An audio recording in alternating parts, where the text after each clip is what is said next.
Hello, Eastern EACE and everyone else. It's Phil Wilkerson back with another episode of Conversations with Phil and Whit. I mean, we got a great episode. You know, sometimes we have guests, but sometimes we just need an opportunity to chop it up as co-hosts, and that's what we're doing today. But before we go into this, I'm going to the announcements. We got a few things coming up down the pipe. One, affinity groups. Just understand they're still going. The Black affinity groups, shout out to them. As I'm a member of the Black affinity group, we are meeting monthly on the last Friday of every month. So we had that consistency for that space. But there's also other groups that if your identity aligns with those, that you should be encouraged to participate in. Make sure to go to the website to sign up, get on their list serve, and then you'll be in the loop of their meetings and whatnot. Yes, we're going to be in the city of brotherly love, Philadelphia, for the conference. Super exciting. I'm excited to be there. I love Philly, except for their sports. But besides that, shout out to everyone in Philly. And I'm really excited for that conference. So many wonderful presentations. Actually, Whitney's going to drop a special presentation that we're going to do at the conference. I'm allow her, not allow, I want her to do that. Another thing to think about, early bird. So yes, we had the conference. Rates is going up, price is going up. So please, if you want the early bird rate, you have to register before April 26th. After that, you'll get the normal rate. So, save some money. If you know you're going to go, might as well register now. I want to give a shout out to Indeed for being one of our platinum sponsors of the conference. But also additionally, there's still opportunities for other organizations to sponsor the conference. As you can see, we have other ways you can sponsor Keynote, you can sponsor the app. So if you're a organization, particularly one of their vendors, and you want to sponsor this conference, there's still opportunities to do so. Please reach out to Eastern EACE via the email. City Year, we do professional exchanges. We have one coming up, a virtual one, I believe, on April 30th. So these are great ways we do professional exchanges for bringing students and also career services professionals to various employers to share about their opportunities. City Year is one that we just added, but also look at we have a few professional exchanges lined up for the summer, right? So Capital One, Enterprise, Armstrong, Wayfair, and Viva. I think that's how you pronounce it, Viva. So these are all great ways to really meet the employers where they're at, learn about a day in the life, their hiring, and how they go about those things. And then just Natalie is our last guest for this season, and so really excited to share. But I think we're going to get right to it. I'm going to bring this off the stage right now and bring my co-host Whitney. What's up? How are we doing? Here, I'm good. How are you? Thriving and surviving. While I'm stressed, I'm blessed. You know what I'm saying? Oh, I love that. I know. I feel like an old uncle when I say that, but that's how you were saying what's on my chin is the white hairs. But I'm getting there. Just gotta slick it down. You know what I'm saying? But yes, thriving and surviving, stressed and blessed at the same time. That's what it is. But yeah, glad to see you today on this. I don't know what it's like out there in Virginia, but it's kind of cloudy out here. But Yeah, same here. okay, all right. So what we're talking about today? Goal setting. That's Well, what. yeah, we're talking about goal setting, but I wanted you to drop the bomb about what we're going to also have at the conference, and then we're going to goal setting because I want that to be your announcement. Bah, bah, bah, bah, you know what I'm saying? Oh yeah, we need some sound effects. I wish I had it on my phone queued up. So yes, at the conference we are going to have a live. We're going to have a live session. I know we're live right now, technically, but it's going to be live and in person, in color. We're going to have a live session, Eastern ACE Conversations with Phil and Whit. All right. Where we're going to be talking about the importance of Black spaces in the workplace. And we're going to have a bunch of guests. I'm not going to drop those names yet. But yeah, I'm really excited about that. So stay tuned. Hopefully, you will be there. Not hopefully, I know that you all will be there. You will be there. I'm looking directly in the camera. I'm talking to you. You will be there during the conference, and I hope to see your face. Hey, yo, what's poppin', Mo? I see you. But yes, let's go. We in there.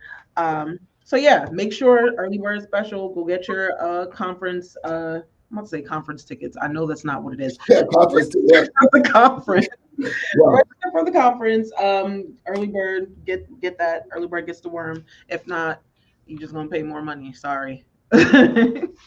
But yeah, you're right. So today we are talking about goal setting. I mean, we're down with Q1. I think that's business terms for the first quarter of the year.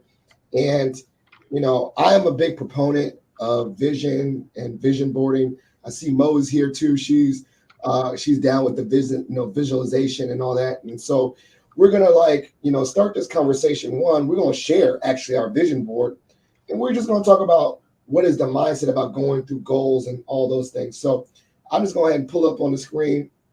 We got my vision board here. You can see different images, dream.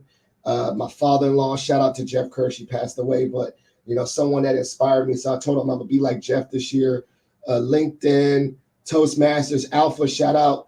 And I will say with this vision board, I'm gonna share the goals later, but I'm a big proponent of creating a vision, kind of like a mission statement at the beginning of the year with this vision board. And then throughout the year, I check in with myself. I actually write them down what my goals are. So those are mine for the listeners, or for those that are listening. You can't see this board, but it's different images and graphics and all those things. But for those that are listening, and if you're in the chat, type in what you think I would have goals. I want to see from what you see on this board, what goals you think I would have. Throw that in the chat. I'm curious to see what you think, and maybe we can confirm that if that's aligned. And then this is the first time I saw this, but I'm dropping this. I want Whitney to share. But I love this because it's just so inspirational. Boom. Whitney's board. Did you make this at the beginning of the year? Yes.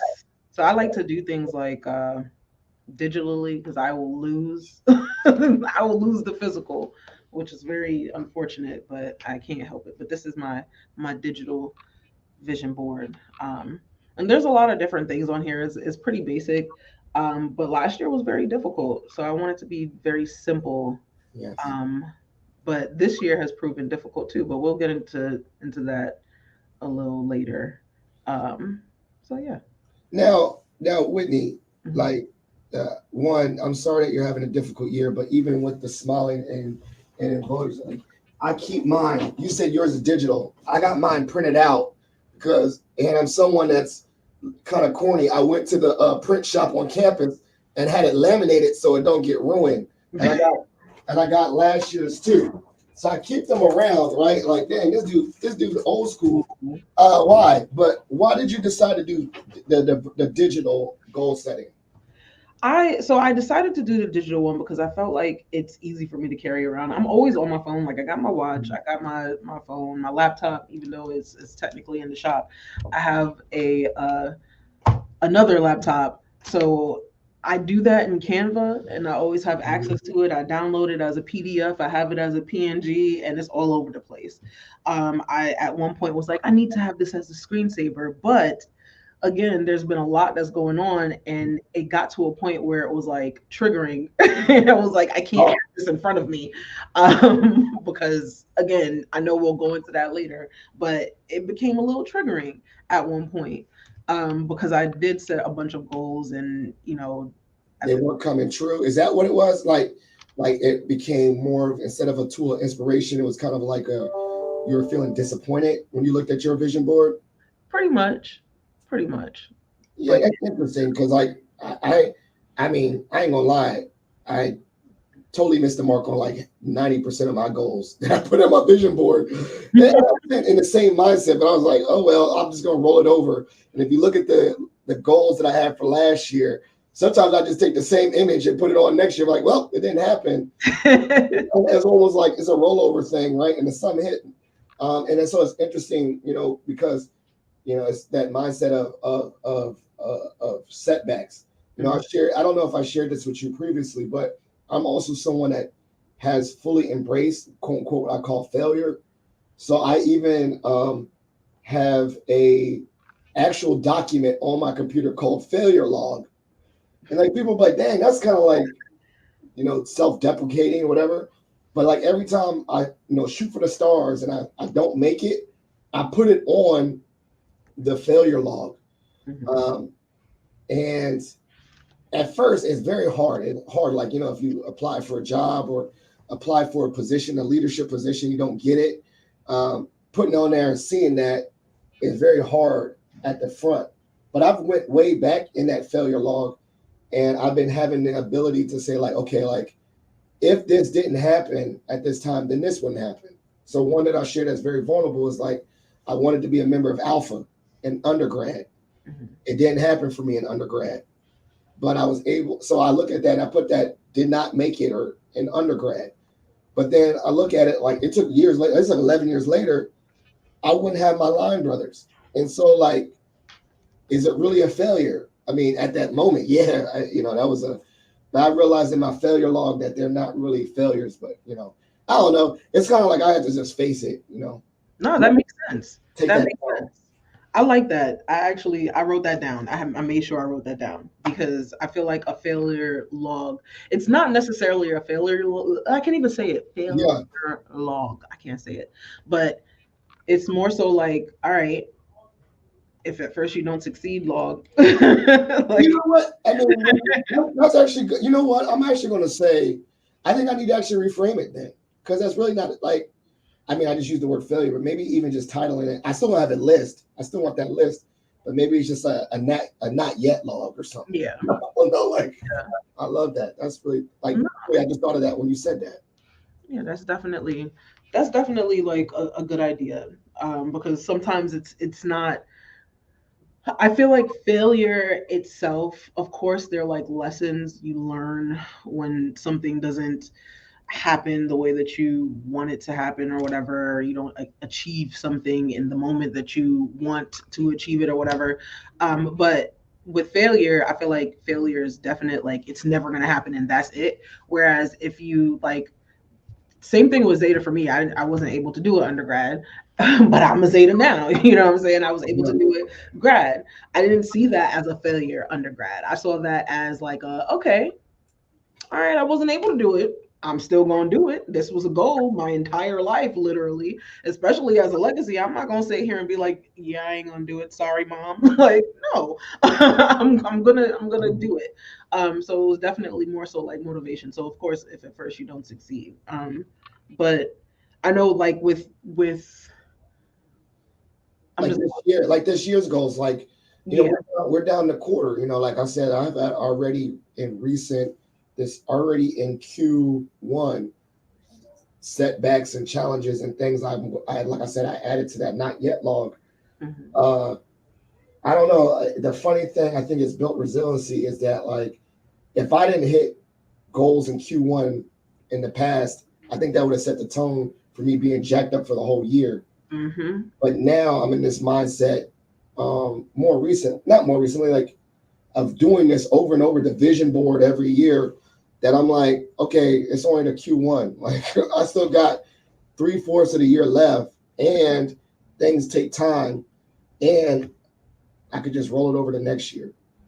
See, So it still keeps me hungry. I still got to be hungry. That's me. I'm a hungry person. I still got to have an edge and a goal to chase. yeah. But also, I'm like, I think my beating myself up has lessened over time.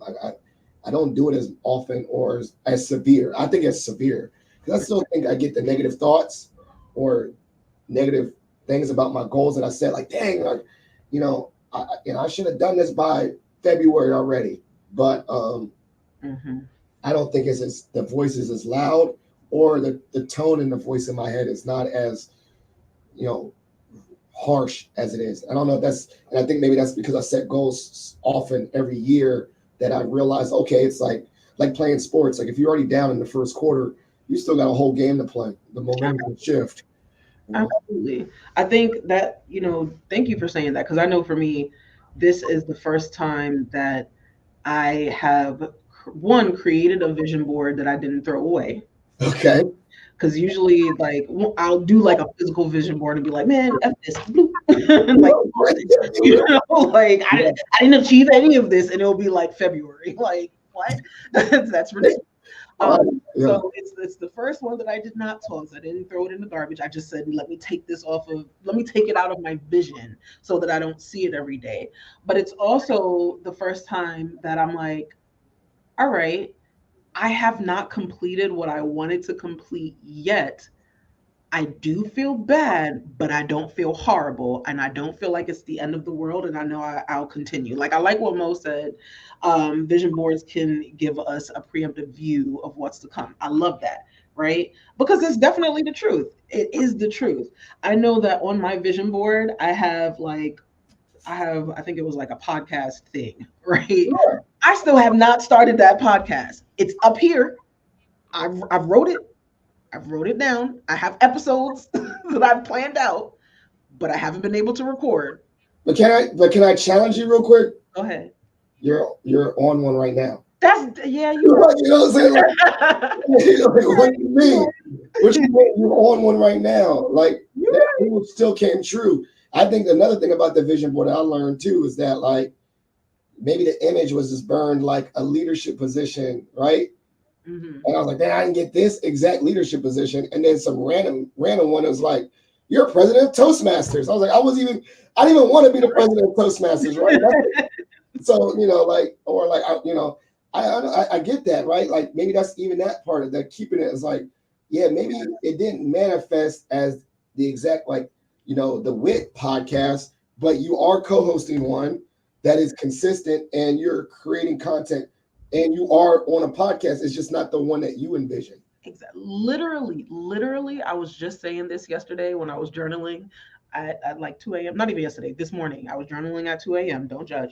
And I was saying to myself, like, maybe it's the little things. I'm expecting something to be so clear, but something else happens that is equivalent and it's this small. I need to pay attention to those things and praise those things as well. So nah, you right. You right. This is a Or, podcast. or maybe, well, I heard the word small though, but it's not small.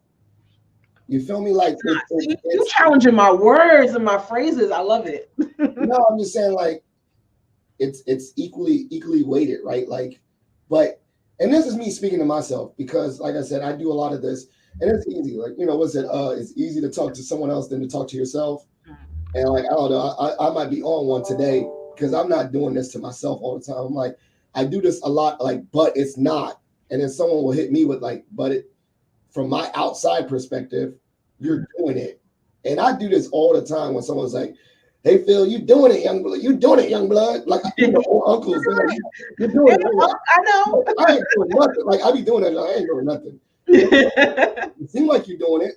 And I don't know. And so like, yeah, I still have that image. And I like that you said it too. Like, I think inadvertently I don't have it, like I don't have it on my phone. Maybe that's just my way of like, I don't want to see that junk every day. That's Yeah. weird.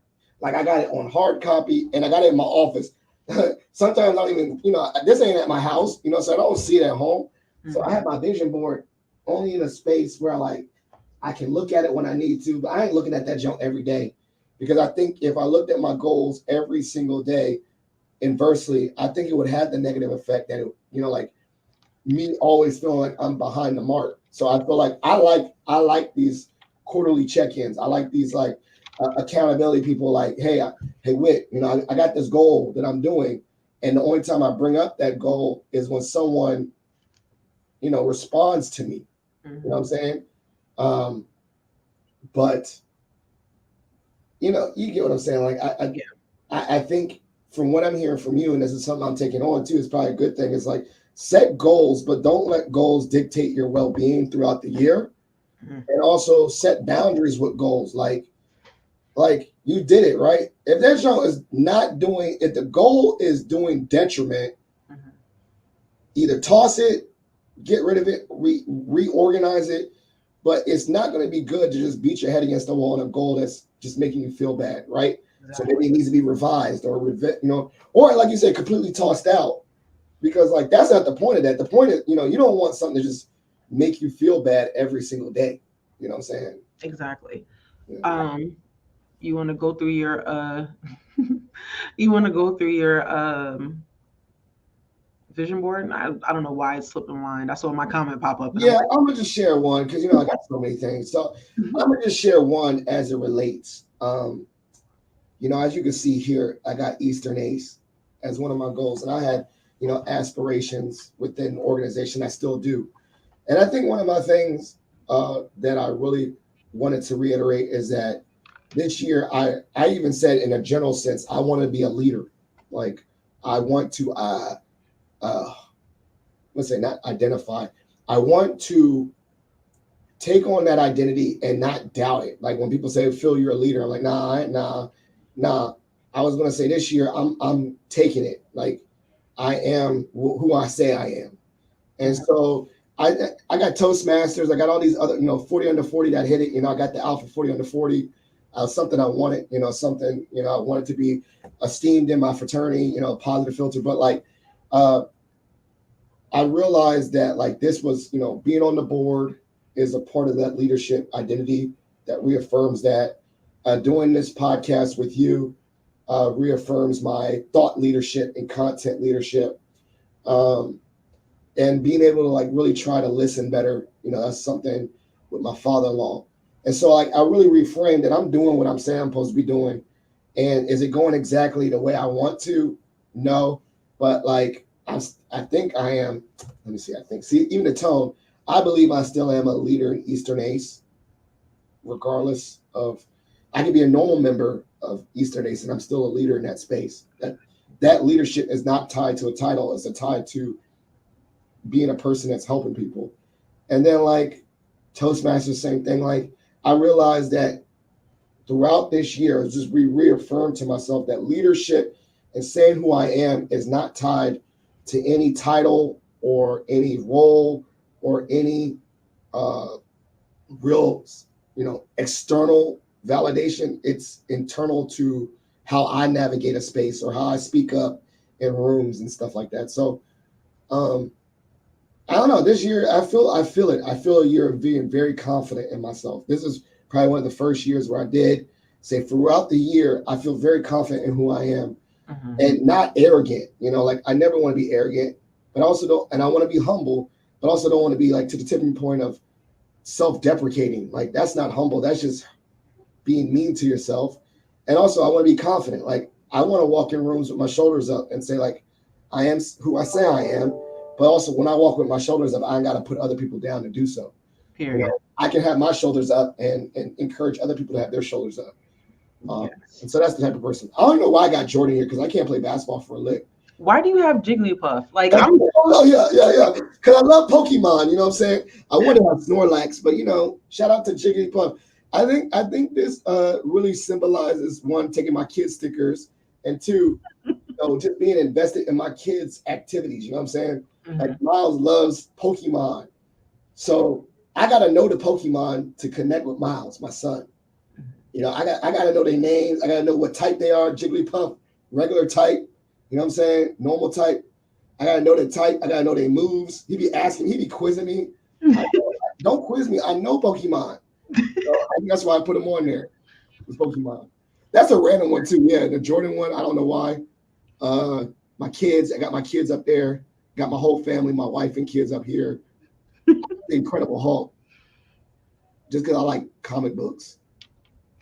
But I got words. I keep going. Make yourself proud. Like this one. I'm making myself proud this year. Period. Yes. Yeah. But that's enough of me. Let's go to you. Uh, so like I said earlier, this is pretty like simple. I tried to divide it up into different components, and it speaks a lot towards the OCD that I have. I like quadrant. I like that you got it in squares. And can you explain those squares first? Sure. I know that I will say before I explain it moving forward, I don't want to do squares. Like I need to loosen up a little bit. Because I'm always like, okay, things need to be like this, and this. It doesn't have to be. And that's like one of the reasons why this is like a little stressful for me, right? So of course I have my little Zeta square. right? Community captions, action oriented organization or whatever. So I have my chapter BDZ. Shout out to the Philly Zetas, and they do a lot of work in the city. So I have members of the chapter doing service. I have me and my mom, who is my soror. So I got our legacy picture during our centennial pandemic induction into the legacy I'm about to say thingy. Don't judge me. My brain is fried. But yeah, and then I got the shield. But next to it, I have like the semi-professional goals, right? But like I have this little graduation gown, which of course you could tell by the sleeves is the doctoral graduation gown. And I have that on pause. I have it on pause because I'm going through a lot of health issues. Literally this morning, I got a call from my PCP, like, yeah, you need to go to a rheumatologist on Tuesday immediately. And I'm like, okay, well, thank you for letting me know. Appreciate it. So it just stresses me out even more, but I know that I cannot be stressed out all the time and put everything on pause. You know what I'm saying? Like, that's not right. But I told myself at the beginning of the year that I'm not going to be completely on pause with it, but it turns out I have to be. Because if my health is taking a decline, I can't prioritize going to school. I got to prioritize getting better. I want to be an influencer. I can't prioritize that. I have to, prioritize getting better. Podcast, I'm doing that. So, yay. Shout out to us. And also, you want to be an influencer. You are already an influencer.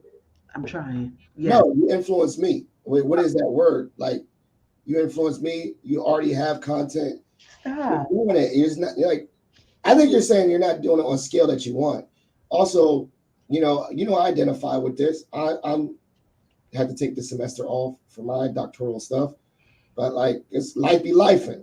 Life be lifing. And then this one, I'm assuming it's public speaking. You're doing that junk at the conference. Yeah, that's why that's there. That's a check too. Like the podcast, you All right, man, you checking all these. You checking these. checking. I think you're on par on your first two quadrants, Miss Organized. What about these bottom quadrants?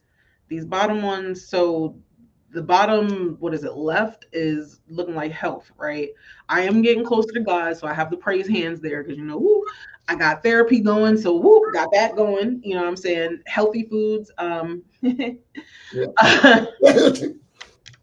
have done some stuff. I've eliminated pork and beef because it makes me sick now. So I'm like, you know what? I'm not gonna eat that. But some French fries here and there. Oh well, who's gonna check me? Nobody. And I haven't been going to the gym like I'm supposed to. But it's okay though. I have been doing my yoga and my meditation, so I'm the majority. I've been doing it. And then in that last quadrant is like professional life. Now this hard work, pays off thing. I need that in itself. When I read that, my heart just started racing because I feel like I'm a workaholic, and that is not good. That is not good at all for me. But I have like myself because I was proud that I got this job at Rutgers.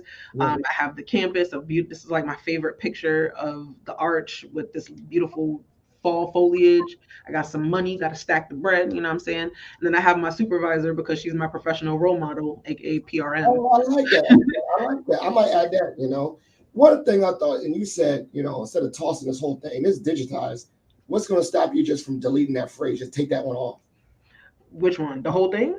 No, the hard work pays off. Just delete that part. Delete that from the digital board.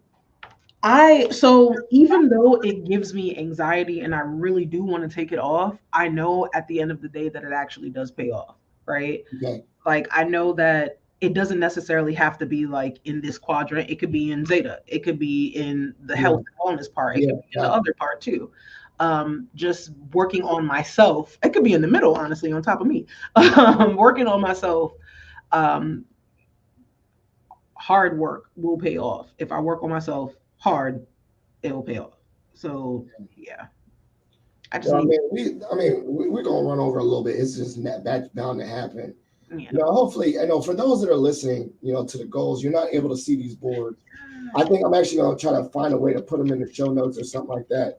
We'll send it. I'll put the link to the spreadsheet in the show notes for those listening later, so you can see this if you're listening to the audio on Spotify. Shout out to Mo for joining us in this conversation live. But if you want to chop it up with one of us, we're both going to be at the conference. You know what? I'm almost tempted to bring my vision board to the conference. You got yours on your phone, and chop it up with us. I bet that time it'll be like the halfway mark. It's summer check-in.